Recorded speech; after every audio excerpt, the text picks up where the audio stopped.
Hi everyone, my name is Ava and I am going to be a freshman at Brown University as part of the PLME program in the fall of 2021. I also was accepted to another BSMD program, which was the University of Rochester Early Medical Scholars Program, and accepted to other colleges such as Yale and USC. I'll link a full list down below, and you can also watch my previous video which showed my college acceptances. I received a few requests for stats and extracurriculars, so this is my video on my stats that got me in.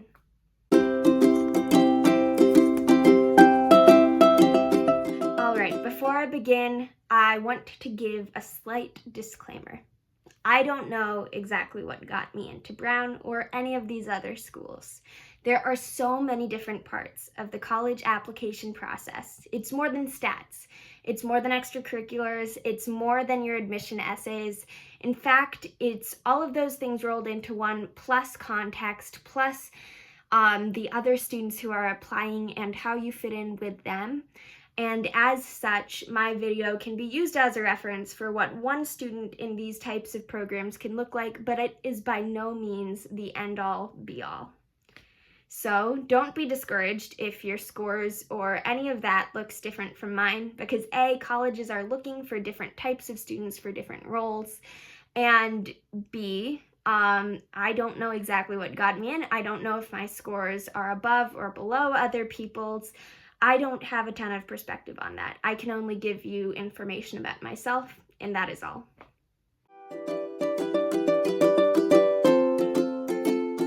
Now that we've talked about that, onto the part of the video you wanted to watch, which is stats. So to begin and to give some context, I am a first-generation student who went to an independent school in the Seattle area. Now, as for rank, my school did not rank, so I did not provide that information to colleges. I would ask your college admissions counselor about ranking. I know a lot of schools don't rank anymore, so there's a good likelihood that you would just fill in NA instead of providing a number.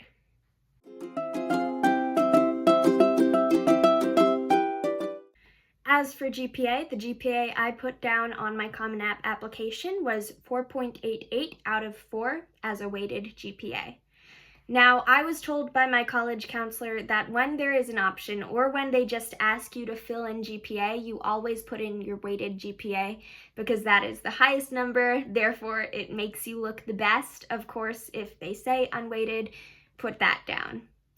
Now, as for what weighted and unweighted GPA means, just in case you didn't know, so unweighted GPAs are just going based off of your grades in the class. So A's commonly have, I want to say, a 4, and B's a 3, and so on. Whereas weighted GPAs, along with taking into account your grades, also take into account honors courses and AP courses and other courses such as that, which will give your grades a bit of an extra bump. So, although my GPA was out of 4, that's how I ended up having a 4.88 GPA. Every school calculates GPA a bit differently, so I would talk with your school counselor about what exactly to fill into that box and what amount of points it should be out of.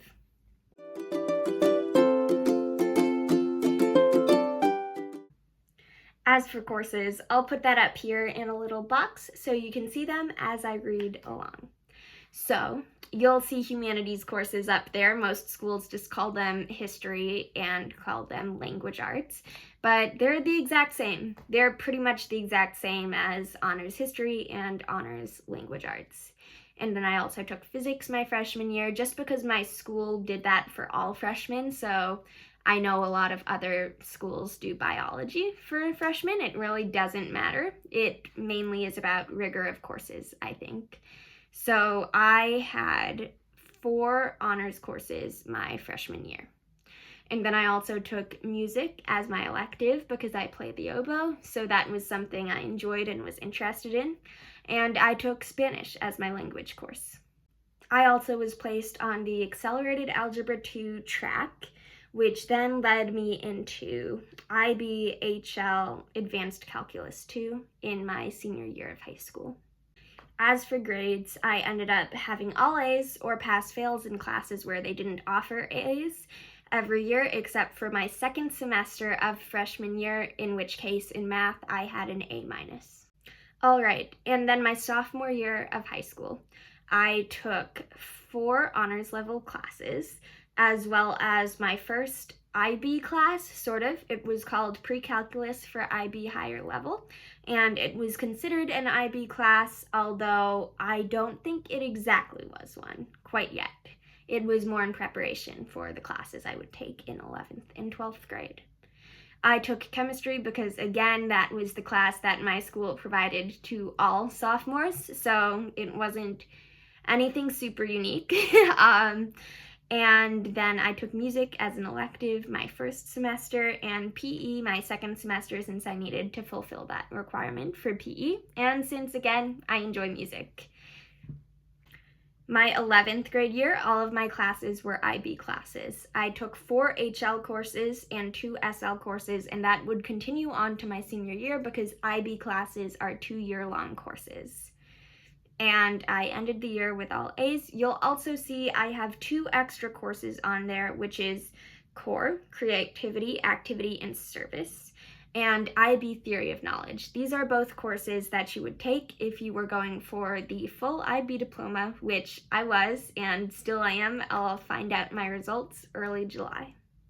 And then senior year, my final year, I actually didn't send in my grades because I applied to colleges that year. So when I applied, the last grades they saw were my junior year scores.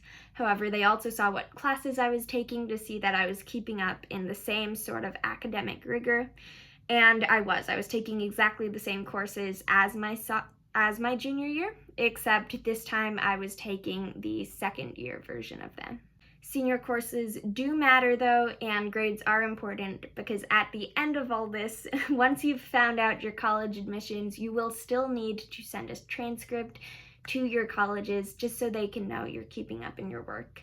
Obviously, if you get a few B's that last semester, it's not going to matter, but if they see a gigantic dip in your grades towards C levels, say when you're usually an A-level student, that's when you may want to make sure you're keeping up.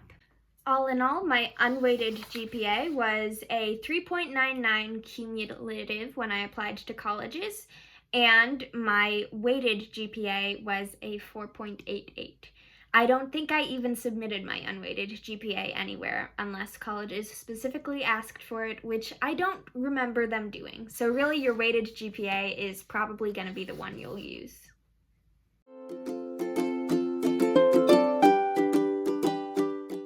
On to SATs. So I received a 1540 on my SAT, which was a 770 in my math section and a 770 in the evidence-based reading and writing section. I did not take the essay portion. I only took the SAT one time in December of 2018, so when I was a sophomore. And I decided not to take it again simply because, honestly, I didn't want to. Standardized testing can be quite a pain, and once you get to a certain score, it's totally fine to leave it at that and to go pursue other things that you find more interesting and will help your application in other ways. So instead of studying for the SAT after I took it that one time, I thought it'd be more useful for me to focus on my extracurriculars in clubs such as HOSA and my internship that I was doing. I strongly recommend taking SATs as soon as possible. This is because either you could luck out and you wouldn't have to deal with it later on, and then you're just saving yourself stress, or if you find out that there are areas you need to pinpoint and work on, you have more time to work on those areas and more time to fine-tune your testing skills. I only took one subject test, and that was the Math Level 2 one.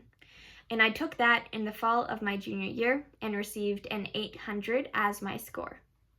I strongly recommend taking subject tests if you feel like you have knowledge in an area, simply because it provides colleges with another data point and can prove to them that you are good at a subject. While grades are semi-varying from school to school and thus hard to regulate, SAT tests can be used as another data point to prove your knowledge and skills.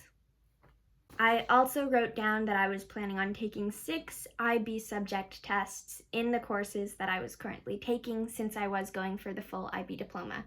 I didn't end up taking these tests because COVID canceled them, so I can't provide my scores on them. However, colleges often don't even ask for these scores unless you're specifically wanting to use them to place out of courses.